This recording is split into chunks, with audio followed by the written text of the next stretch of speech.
नमस्कार, मैं आचार्य चंपा का आप सभी लोग का अपने चैनल पे स्वागत करती हूँ। आज मैं बताने वाली हूँ राहु के बारे में, राहु ग्रह के बारे में। तो राहु ग्रह जो है कि एक छाया ग्रह है, ये सभी लोग जानते हैं। वो यह मायावी है, ये बहुत ज़्यादा बलशाली है, भौतिकता का कारण है। इनको ऐश्वर्य मतलब सारी सुख सुविधाओं के कारक ग्रह राहु ही है, ये सभी लोग जानते हैं। और मैंने पिछले वीडियो में राहु के 12 भावों में, जन्म कुंडली के 12 भावों में राहु के प्रभाव को बताई हूँ। आज मैं क्रॉस चेक करने के लिए कुछ बस दो तीन पॉइंट बताऊंगी हर एक भाव में। आप लोग अपनी कुंडली पे क्रॉस चेक कर सकते हैं क्या ये ठीक है कि नहीं है, कि राहु इस भाव में बैठा है तो ऐसा रिजल्ट देगा या नहीं देगा उन चीज़ों से। तो सबसे पहले बात करेंगे किसी भी जातक या जातिका कि अगर लग्न में राहु होता है तो ऐसे लोग बहुत ही चालाक होते हैं। ये अपनी तारीफ खुद करते हैं, इनको अपनी तारीफ ही पसंद है, सामने वाले की तारीफ करना इनको पसंद नहीं है।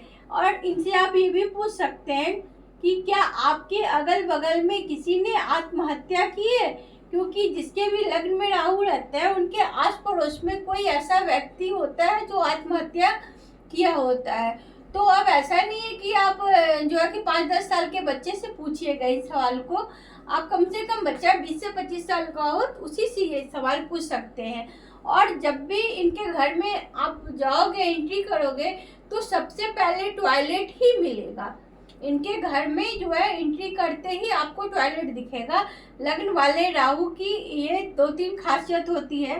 तो आप लोग चेक करिएगा कि जिसके भी लग्न में राहु है, क्या उनके अगल बगल में किसी ने आत्महत्या की है, उनका टॉयलेट फ्रंट में है कि नहीं है।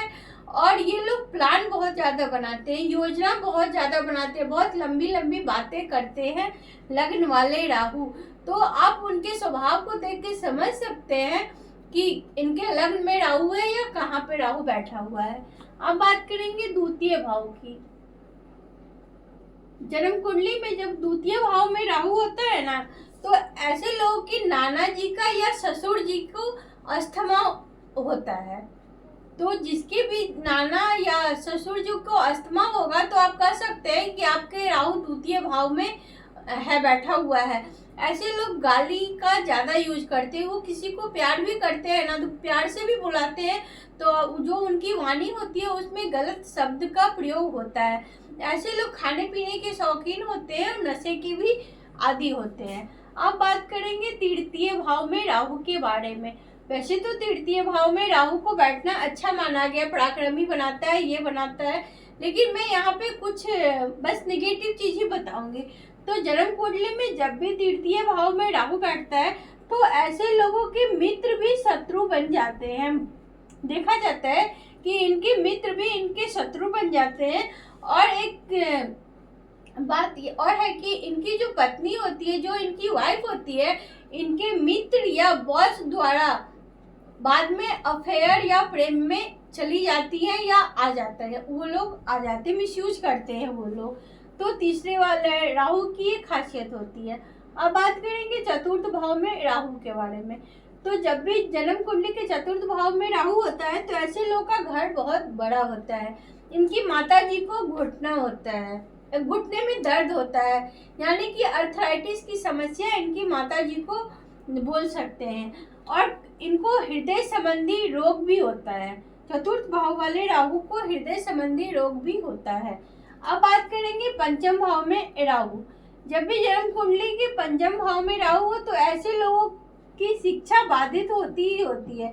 ये शिक्षा में ब्रेक लेते ही हैं, यानी कि फेल हो जाए या पैसे की स्कार्सिटी हो जाए या पास ना हो या कुछ ना कुछ ऐसी समस्या होगी जिसकी वजह से इनका ब्रेक लगेगा ही लगेगा।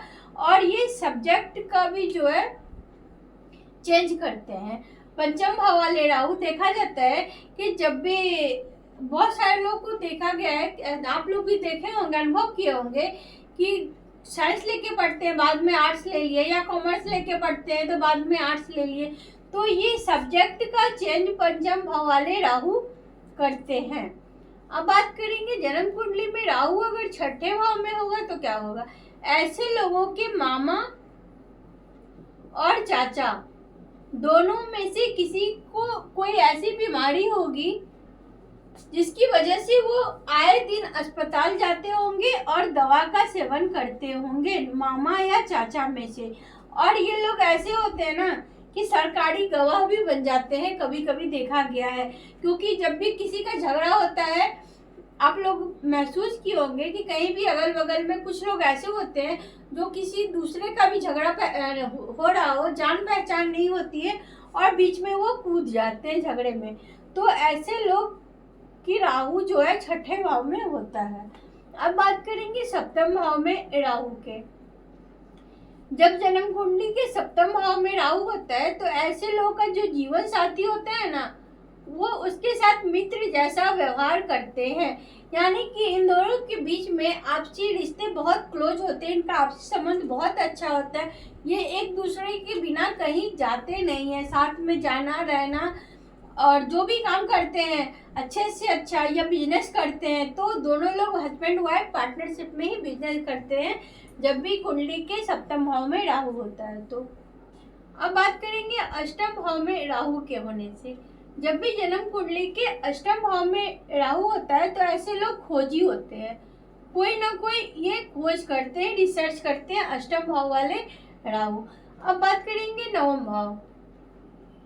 जब भी जन्म कुंडली के नवम भाव में राहु होता है तो ऐसे लोग अपने ससुराल नहीं जाते हैं, इनको अपने ससुराल से रिश्ता रखना, ससुराल जाना नहीं पसंद होता है और ऐसे लोगों की देरी से शादी भी होती है, ऐसे लोगों को देरी से विवाह होता है। अब बात करेंगे दसम भाव में राहु के बारे में। तो जब भी दसम भाव में राहु होता है तो ये लोग अपनी पसंद का काम करते हैं, ये किसी के अंदर में रह के काम करना इनको पसंद नहीं होता है और ये वही काम करते हैं जो इनको पसंद हो, ये दूसरे के पसंद से काम नहीं करते हैं। इनका काम क्षेत्र भी बहुत बड़ा होता है, इनका ऑफिस भी बड़ा होता है दसम भाव वाले राहु का। अब बात करेंगे 11वें घर में राहु होगा तो जब भी जन्म कुंडली के 11वें घर में राहु होता है तो ऐसे लोग बहुत खर्चीले होते हैं, बहुत ज्यादा पैसा खर्चा करते हैं घूमने फिरने। भले इनके पास पैसा हो चाहे नहीं हो, लेकिन ये खर्चे बहुत ज्यादा करते हैं और इनका कोई ना कोई इंस्टॉलमेंट, जैसे मोबाइल हो जाए, लैपटॉप हो जाए, गाड़ी हो जाए, साइकिल हो जाए, घड़ी हो जाए, कुछ ना कुछ इनकी टूटी फूटी मिलेगी ही मिलेगी। आपको चेक करिएगा 11वें घर वाले राहु का कुछ ना कुछ सामान जो है कि टूटा हुआ मिलता ही मिलता है। अब बात करेंगे जन्म कुंडली में राहु अगर द्वादश भाव में हो तो द्वादश भाव में बैठा हुआ राहु नींद की समस्या उत्पन्न करता है। ऐसे लोगों को नींद में बोलने की आदत होती है, नींद में चलने की आदत होती है, इनको अच्छी तरह से नींद नहीं आता है, कोई ना कोई मतलब चिंताएं वगैरह जो कुछ भी समझिए, तो ऐसे लोगों को नींद की समस्या रहती है। लेकिन एक अच्छी बात है कि यह है कि अगर जिसके भी द्वादश भाव में राहु रहता है तो उसका बेडरूम बहुत बड़ा रहता है और उसका बेड भी बहुत बड़ा रहता है, बेड बड़ा रहता है, बेडरूम भी बड़ा रहता है, लेकिन उनको नींद की समस्या रहती है। तो इस तरह से राहु जो है कि अगर किसी भाव में बैठा हो, आप अपनी जन्म कुंडली में चेक करिएगा क्या आपको ऐसा अपने रिश्तों में या कहीं भी आसपास में ऐसा देखने को मिल रहा है कि आपकी राहु अगर द्वितीय भाव में हो तो आपके नाना जी को या ससुर जी को हो सकता है अस्थमा हो, या फोर्थ हाउस में बैठा हो तो हो सकता है कि आपकी माता जी को घुटने का कष्ट हो, घुटने का दर्द हो, या आपको हार्ट की प्रॉब्लम हो, या पंचम में बैठा हुआ हो तो शिक्षा में रुकावट आई होगी। तो आप लोग चेक करिएगा अपनी कुंडली में और कमेंट में ज़रूर बताइएगा कि आपका राहु किस भाव में है और कैसा फल दे रहा है। तो मिलते हैं अगले वीडियो में किसी नए टॉपिक के साथ, तब तक के लिए हर हर महादेव।